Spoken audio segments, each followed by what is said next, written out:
Hello everyone, welcome back to Baby's Diary. My name is Barbara Omododo and I film about family, career and lifestyle from Alberta, Canada. My location has changed and I'm sure by the title you already know what we are doing today. So if you have not subscribed, please, I'm pleading right now, please kindly subscribe, like, share, comment. Let's just get to know ourselves better. The time is about 12:30 in the morning. Yes, this is 12:30 a.m. I think it should be about 7:30 a.m. in Lagos, Nigeria, or in Nigeria as a whole. This is my first sit-down video in this house. I'm sure by now you must have seen all the content I have shared on our relocation story, my first week in Canada, passing the driver's test, and all the other content I must have shared with you all. Yeah. Today is 24th of October 2022. Today is a Monday. Today's video, by the title, like you already know, is a video where I'll be sharing, what I came to Canada with. I've tried so hard not to unpack a lot of things because imagine 1 month after I've not unpacked a lot of things because I really wanted to show you exactly how I brought them to Canada. 1 month after, some of these things, not all of them, some of them of course I've had to unpack because we have had use for them, and then some other ones are still here in their nylon. They are all over this island. Secondly, I have a list of all the items I brought and it's an updated list. I'm going to try and share it. I'm going to find a way to share it with you guys. Everything you know about what you should bring to Canada is a good list, but my list is the latest 23rd of October 2022 list. Like, it's the latest list. It contains all you should bring, all you have no business bringing. I've had this list for, say, since January this year. Yes, I've been updating, removing, picking, and all of those good stuff. Let's jump right into it.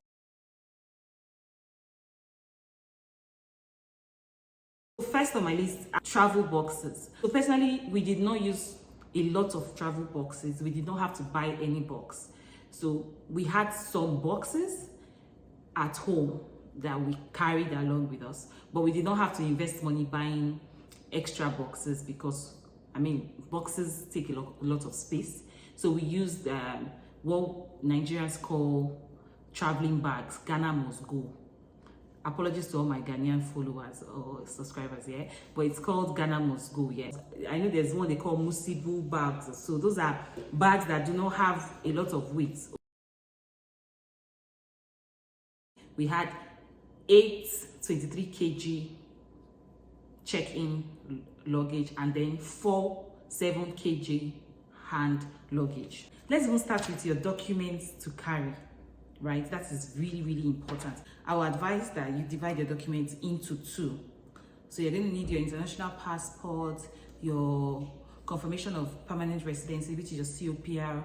You will need your transcript, I have my diary here, please, so I'll be looking down at some point. Your transcript, all your original documents, immunization records for yourself and the kids, COVID-19 vaccine records, even though right now you do not need to use your arrive can or all of those things, but it's just good that you have them if you already have them. So just carry them along. The driver's license, your driver's extract, you know that stuff we do with FRSC. Yeah, so you have that with you. Your medical record for ladies or for women, your contraceptive records. So if you have records of implants, IUDs, or any of those contraceptives that you use, please take them along with you, and maybe a clear bag.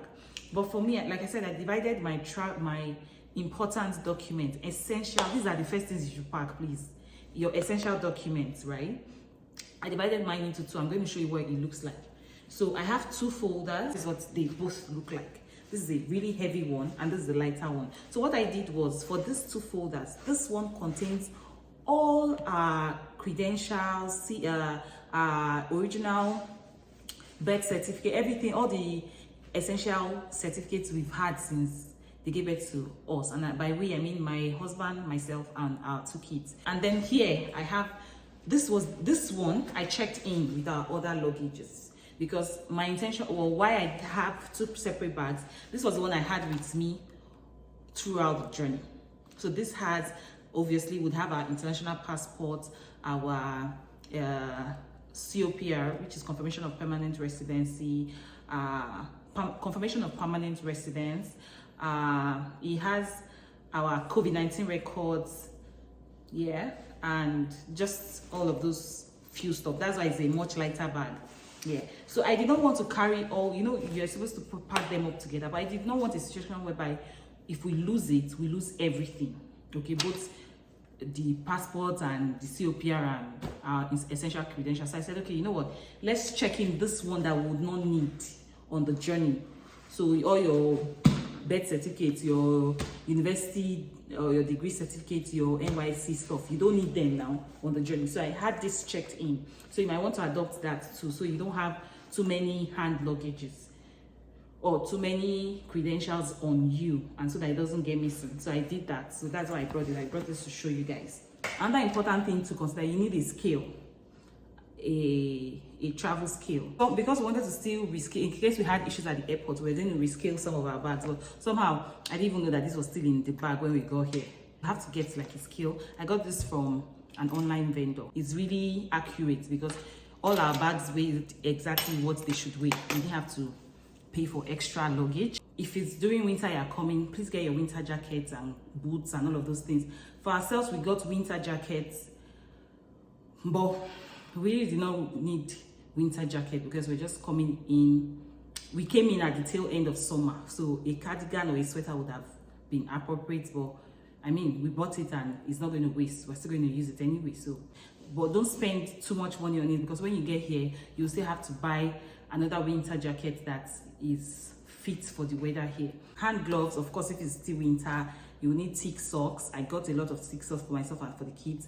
I bought joggers. So what everybody wore when we're traveling, if you've seen that video, we all wore joggers. So I think it absorbs cold, so you're not too cold in the plane, and then yeah, it's just comfortable, because if we flew Ethiopia, so if you're going to be flying for a long time, you don't want to start wearing jeans or a lot of things that will make you heavy on it. So you want to be as light as possible. Yeah, so we bought a pack of face masks. I know that is facing out now, but yeah, we bought a pack of face masks.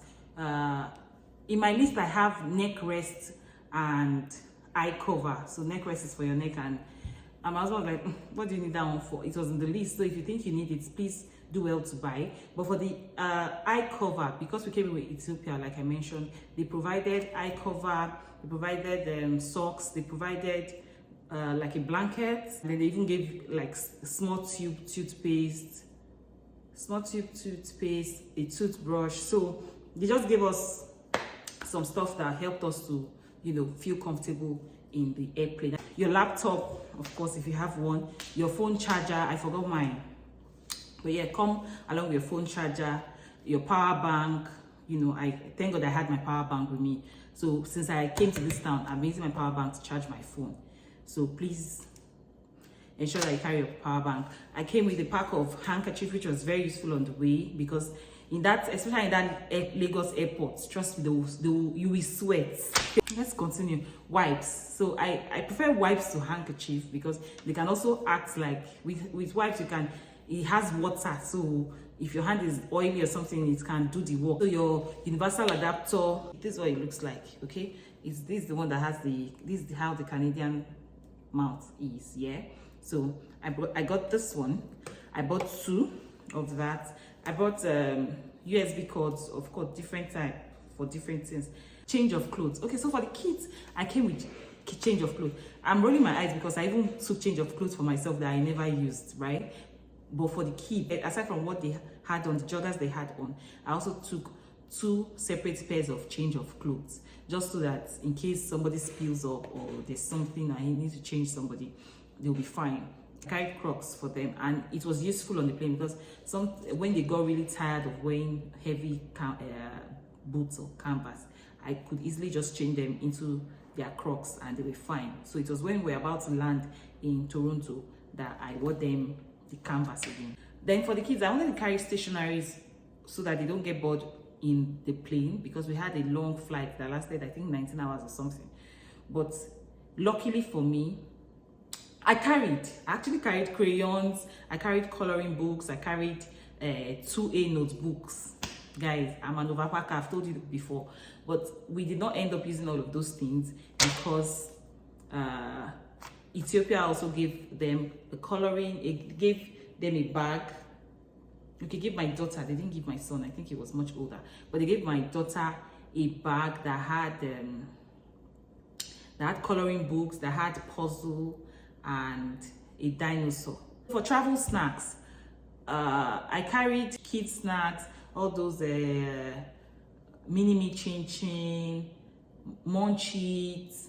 I carried biscuits, I carried yogurts for them, I carried Ribena. I just stuffed their bag with all these things they could eat, and it was super helpful on the way. When they want to start being cranky, I'll just quickly give them what I know they like, and they would keep quiet for a while, and it would buy us some time. I even carried, Golden Morn and milk and their cereal. I carried them in small Ziploc bags. So also when we got to Toronto, well, we had a 4-hour layover before we boarded for Edmonton. So when we got to Toronto, we fed them cereal at the airport, so that was useful too. So we carried food. I even carried sweets, I carried chewing gum, I carried a flask with hot water too, because I had to mix kids cereal, and I did not use that stuff till I got to Toronto, almost 2 days after. So let's come to the food part. For spices, depends on what you like, but personally I carried banga spice. I think I've poured that out. My mother-in-law was gracious enough to make banga spice, pepper soup spice for me, and yeah, I carried both of them. I carried banga, I carried pepper soup spice. My mom also made pepper soup spice for me, so I carried pepper soup spices. I carried suya spice, I carried all-purpose spice, I carried thyme, curry, I carried ginger powder, I carried garlic powder. You cannot carry fresh ones, so I carried them in powder form. I carried my seasoning in powder form. I brought in nutmeg, of course, in powder form. I brought iru. So my iru was dried and blended. You have to label properly. So this is my iru. You can see I labeled it ground locust beans. Then I put iru in brackets. So this iru is all blended. You can see finely blended, and it's not even smelling. The seasoning, I think I had like 2 or 3 of these. So you can see I have crushed all for my nut cubes, I had them crushed. You can see that it's properly sealed, and this can weigh like 5 kg. Another thing is how to pack them. So ensure that when you pack it, you sellotaped. Like, aside from putting them in Ziploc bag, I sellotaped really round, so nothing can pierce through, and it's compact. Like, there are a lot of things here, very heavy. So ensure that you pack it properly. Yes, for food, I carried beans. I carried a pint of beans. They have beans here, and you know what people say, don't buy this, don't buy it, we have it here. But what I have come to understand is, we are not bringing, we that are coming from different places to Canada, we're not bringing them because you people don't have them here. It's because we don't want to come today and start having to buy them. But if you're coming to Canada today and you don't have a job, you're most likely going to use your naira to buy it. So if I'm going to buy a pint of beans from Nigeria and it will cost me maybe 2,500 or 3,000, and then I come to Canada, I go to the African store, I want to buy that same pint of beans, and I'm having to pay 15,000 or 20,000 with my naira, because you people say don't convert, but at that point, it's my naira I'm spending now, right? I will stop converting when I start earning dollars. But since I'm still earning naira, it's the naira I'm going to use. So why will I pay 15,000 or 20,000 or 25,000 for something I could have brought from Nigeria for 5,000 or 2,500? I don't know if you understand. So that's why a lot of people, that is for me. So I bought beans powder, how it came. So I bought a number. This is how it came. I bought powdered pap too. I brought Ijebu Gari. Thank God I bought that Ijebu Gari, because guys, the taste. I also brought yellow Gari. Let me show you.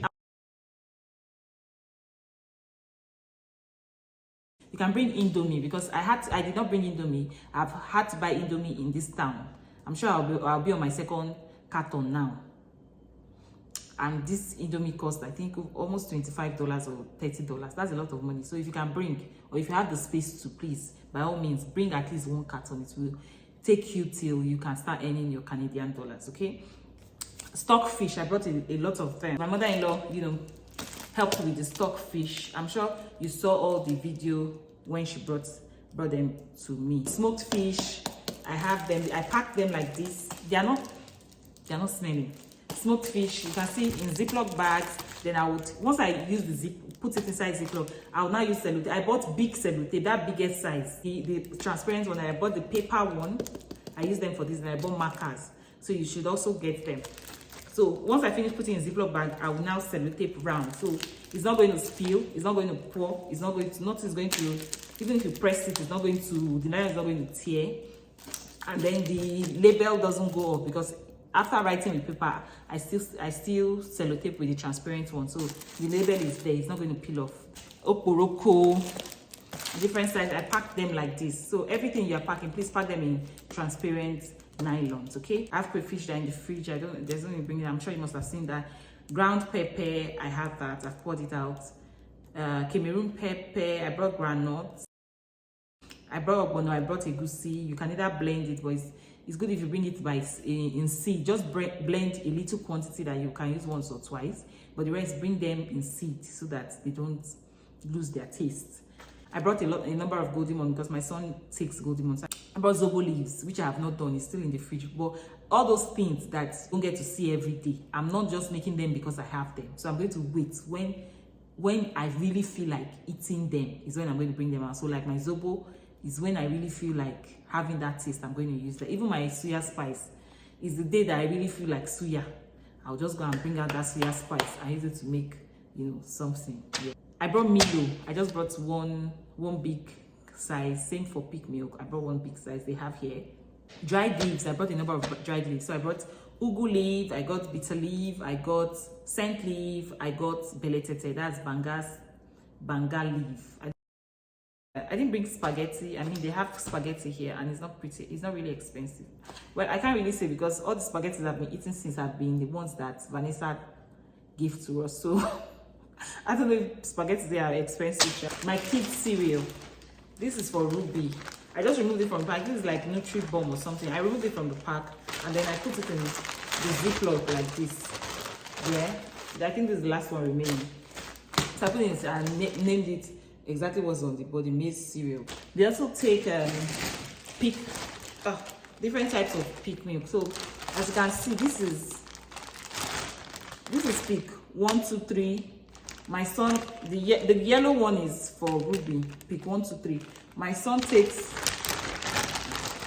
this one, pick 4, 5, 6. Guys, Ryan is about to run out because this is the last one. Ruby still has 2, but Ryan has just 1. I don't know what's going to become of him after of him. My husband is like, you know what, give him normal milk. After he has been saying so since Nigeria that I don't know this 1, 2, 3, 4, 5, 6, 7, 8, 9 that you're doing. Give them milk, let them drink. So I guess I might have to bow to pressure if I don't see this milk here. So because I don't see myself, you know, cargoing this milk anytime soon. So yeah, I brought Gary toner. I brought moi moi cup. Yeah, I brought, you know, those cups, those stainless cup. I brought them. I think I brought a pack of 12. I brought this grater. So I bought these sponges. I'm extra. I'm so sorry, guys. I bought these sponges for plates. I think I bought 6. So let's move on quickly. For medication,